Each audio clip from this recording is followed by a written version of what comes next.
Good morning. My name is Reggie Middleton. I'm a self-directed investor, a analyst, a graduate student, the founder of Veritation, a small contracts company.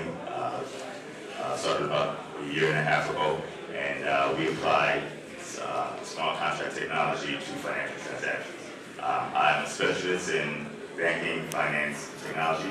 I'm best known for calling for Bear Stearns, Lehman Brothers, Washington Mutual, Countrywide, European debt crisis, etc. And I have interesting things to say about blockchain. So, Reggie, I think that you are very well placed and understand capital markets better than most people, especially with your background. So I wanted to get your interpretation of where we're at right now with what's out there and kind of how your approach is So what I'm going to say, can you hear me? What I'm going to say might not be taken off by everybody, but I'm not a libertarian at all. Banks, as they exist now, are obsolete, gone down so in 10 years, period, without a doubt. I'm not saying it's like, I'm pretty good at banks. I said the same thing about Bear Stearns, Lehman, about 32 different calls. I say it now because I can show, we've seen this movie before.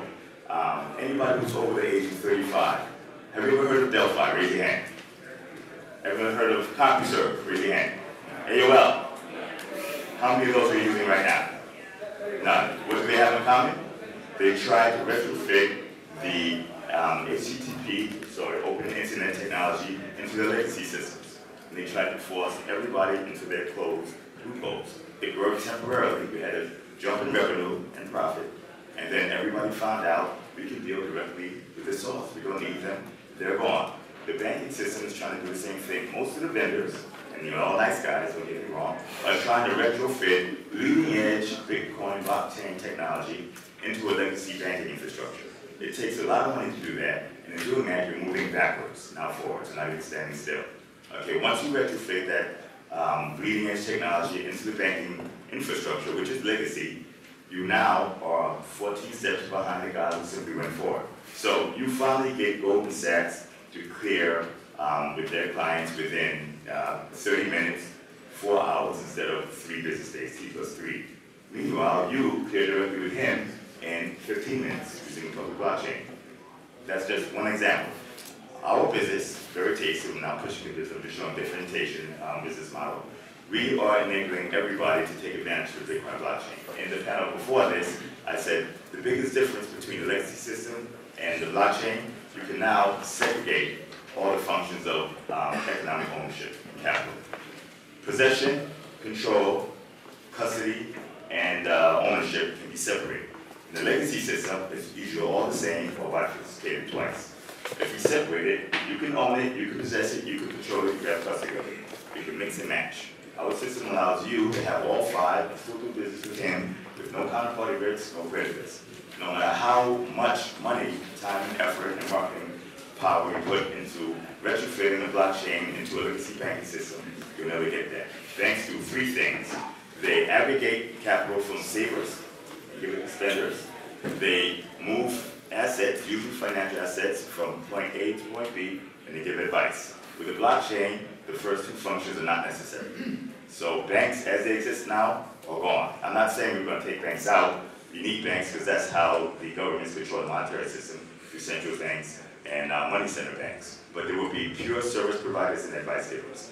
Purely. The infrastructure is out the window, or maybe relegated to where CompuServe, Delphi, and AOL. It's a contrarian, badass Reggie Middleton.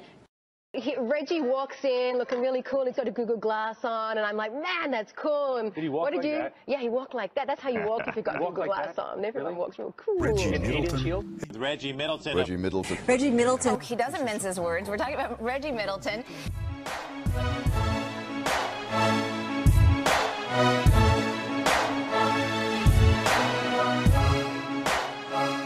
So far ahead of everybody and so detailed, and then he started warning about Bear Stearns and Lehman. Well, he was so far ahead of the curve, I actually thought he was nuts. He called the housing crash. He called the collapse of Bear Stearns and Lehman Brothers. He's been harping on the crisis in the Eurozone banking system for years now, so he's just the guy to talk to. He told us how 0% interest rates were starving the banks that it was designed to save. Now, at the time, you were the only analyst in the world to mention that it would starve the banks, and you've been proven correct. Reggie Middleton, who nailed Facebook, by the way. Crown the champion, the winner of the first ever CNBC Stocks Draft. Yay! Reggie Middleton! It was Google, which was up by 46%. Reggie! Well done, Reggie Middleton. But you know what, Reggie? This is a double amazing feat, because last year you won as well. I mean, not to be impolite, but what makes you so special that they all want to read your blog? I can step on toes and be objective and offensively honest.